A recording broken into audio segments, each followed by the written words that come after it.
আইনের চোখে সবাই সমান এবং আইন প্রয়োগকারী আইন প্রয়োগ করে থাকেন, কিন্তু কিছু ক্ষেত্রে আইন প্রয়োগকারী সংস্থাগুলোর সাথে যুক্ত কর্মচারীরা যখন বেআইনি কাজ করে সেক্ষেত্রে তাদের উপর আইনের কোনো বিধান কার্যকরী করা হয় না।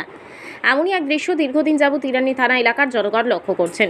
সংবাদের প্রকাশ, ইরানি থানায় কর্মরত এসপিও ফারুক আলী একটি স্কুটি দিয়ে প্রতিদিন থানায় যাতায়াত করে থাকেন।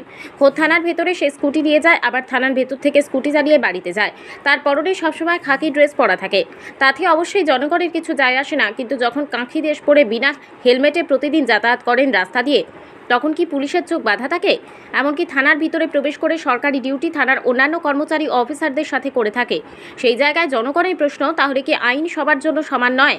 পুলিশ যখন বাইক চেকিংয়ে বসে তখন তো অতি দরিদ্র লোকের কাছ থেকেও হেলমেট বা অন্যান্য কোনো আইন ভঙ্গের কারণে টিকি মামলা অথবা জরিমানা করা হয়ে থাকে, কিন্তু এই এসপি ও ফারুক আলী প্রতিনিয়ত হেলমেটবিহীন স্কুটি চালালেও পুলিশ দেখেও কোনো ব্যবস্থা নেয় না কেন? এই প্রশ্ন স্বাভাবিকভাবেই উকি মারে। তবে কি থানায় কর্মরত পুলিশ বা অন্য কর্মচারীরা আইনের আওতার বাহিরে? গতকাল সেকেন্ড আওয়ারে পুনরায় এই এসপি ও ফারুক আলী থানায় ডিউটিতে যাওয়ার সময় সাধারণ জনগণ আমাদের খবর দিলে আমরা ফারুক আলীর হেলমেটবিহীন স্কুটি চালানোটা ক্যামেরাবন্দি করি। এসপি ফারুক আলী বিকেলবেলা থানায় গিয়েছে, সারাদিন ডিউটি করেছে।